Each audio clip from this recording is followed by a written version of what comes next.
Le Seigneur soit avec vous.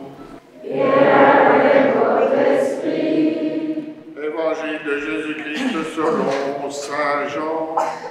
Gloire à toi, Seigneur.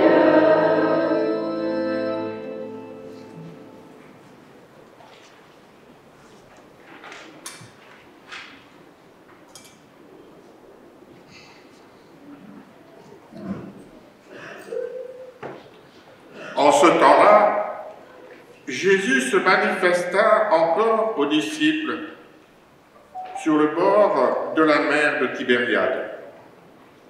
Et voici comment. Il y avait là ensemble Simon-Pierre avec Thomas, appelé Didyme, c'est-à-dire Jumeau, Nathanaël de Cana de Galilée, les fils de Zébédée et deux autres de ses disciples. Simon-Pierre lui dit « Je m'en vais à la pêche ». Ils lui répondent « Nous aussi, nous allons avec toi ». Ils partirent et montèrent dans la barque. Or, cette nuit-là, ils ne prirent rien. Au lever du jour, Jésus se tenait sur le rivage, mais les disciples ne savaient pas que c'était lui. Jésus leur dit « Les enfants, auriez-vous quelque chose à manger ?» Ils lui répondent « Non ». Il leur dit « Jetez le filet à droite de la barque et vous trouverez. » Ils jetèrent donc le filet, et cette fois-ci, ils n'avaient pas à le tirer tellement il y avait de poissons. Alors, le disciple que Jésus aimait dit à Pierre, « C'est le Seigneur ». Quand Simon-Pierre entendit que c'était le Seigneur, il passa un vêtement car il n'avait rien sur lui, et il se jeta à l'eau.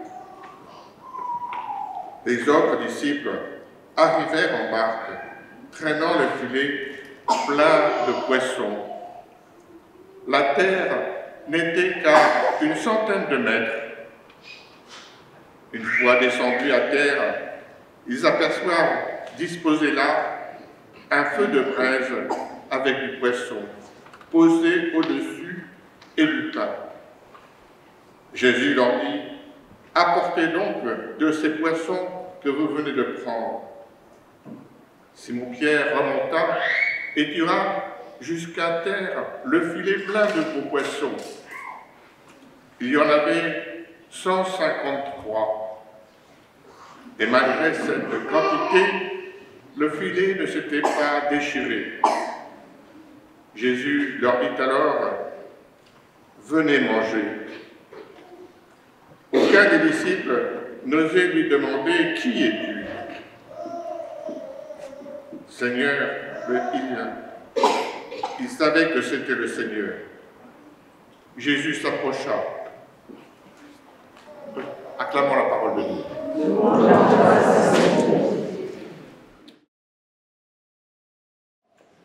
Aujourd'hui, nous sommes le 13e dimanche de Pâques et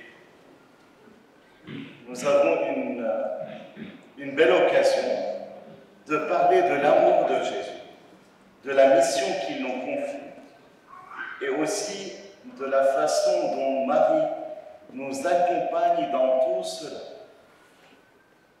Le mois de mai, c'est le mois de Marie. C'est un très bon moment pour lui rendre hommage, tout comme elle a toujours rendu hommage à son Fils. C'est pour cela que nous avons vécu une séance de catéchèse avec les enfants sur Marie. Marie qui est la première à avoir dit oui à Dieu. Quand l'ange Gabriel est venu lui annoncer qu'elle allait devenir la mère de Jésus, elle n'a pas hésité une seconde. Elle a accepté de tout son cœur, même si cela lui semblait difficile à comprendre. Marie nous montre comment dire oui à Dieu et comment aimer Jésus de tout notre cœur.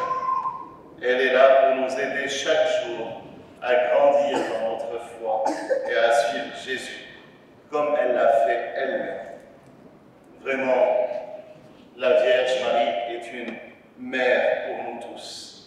C'est pour cela une invitation à chacun de nous, pendant ce mois particulièrement, à prendre plus de temps avec Marie.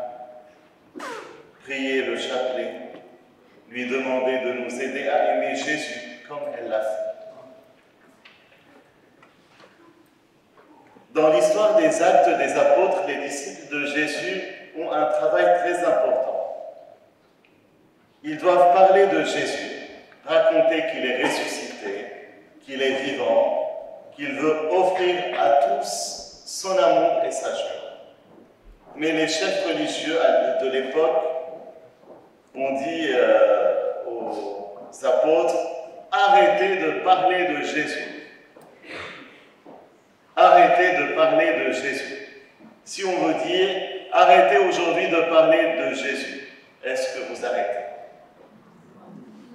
On peut dire que la foi est personnelle. Entre moi et Dieu, ce n'est pas la peine de témoigner, mais non. Il faut parler. En fait, les apôtres ont répondu avec courage. Nous ne pouvons pas nous taire. Nous devons dire ce que nous avons vu et entendu. Nous ne pouvons pas nous taire. Alors même si certains nous disent de se taire, même si certains ont dit aux apôtres de se taire, les apôtres ne se sont pas laissés décourager. Ils ont continué à annoncer Jésus et à parler de son amour, parce qu'ils savaient que Jésus est toujours vivant. Et que l'amour qu'il nous donne est plus fort que tout.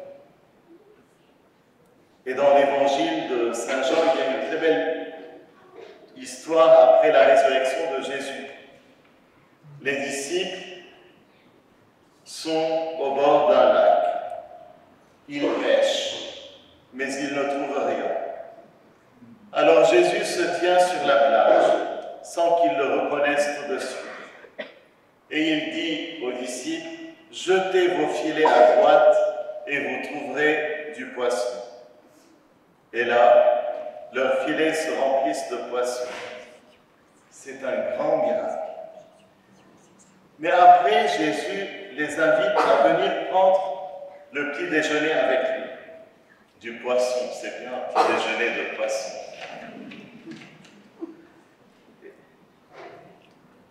Et là, il les nourrit. Et après, il pose une question à Pierre. Une question très importante. Pierre, m'aimes-tu? Il pose cette question 3 fois. Et 3 fois, Pierre lui répond. Il ne répond pas « Oui, Seigneur, je t'aime ». Il répond « Oui, Seigneur, tu sais que je t'aime ». Avant, il avait dit « Seigneur, moi je suis prêt à mourir pour toi ». Et il l'a renié 3 fois. Du coup, il a hésité à lui dire « Je t'aime ». Il a dit « Toi, Seigneur, tu sais que je t'aime ». Et cette scène nous montre que Jésus nous invite à l'aimer, à le suivre, tout comme il a demandé à Pierre de prendre soin de ses amis. Jésus nous appelle à l'aimer, à aimer les autres, à partager son amour avec tous. Des fois, on a besoin d'être soutenu par les autres. Jésus a dit à Pierre, tu as besoin de prière, je vais prier pour toi. Mais là, maintenant, après avoir proclamé son amour envers Jésus, il lui dit, prends soin de l'Église, prends soin de mes amis, prendre soin des autres. Des fois, on a besoin que quelqu'un prenne soin de nous, mais des fois, et beaucoup de fois, on est invité aussi à prendre soin les uns des autres. Aujourd'hui, Jésus nous invite, comme il a invité Pierre à l'aimer, à prendre soin des autres. Peut-être on peut mettre en concret cette demande pendant cette semaine. Peut-être penser à un geste concret pour aider quelqu'un autour de nous. Aider un ami, les enfants, peut-être être plus gentils avec vos parents, ou prier pour quelqu'un qui en a besoin. Des fois, on ne peut pas faire grand-chose, mais la prière, c'est déjà quelque chose. Jésus est vivant, et comme Marie, nous sommes appelés à vivre chaque jour dans son amour, à le suivre et à partager sa joie avec les autres. Aujourd'hui, en pensant à Marie, nous pouvons lui demander de nous aider à aimer de tout notre cœur. Aimer Dieu, aimer son prochain. Nous pouvons aussi demander à Marie de nous guider, de nous aider à aimer Jésus chaque jour et de nous donner la force d'être de vrais témoins de son amour. Nous pouvons prier ensemble. Marie, aide-nous à dire oui à Dieu comme tu l'as fait. Marie, aide-nous à dire oui à Dieu comme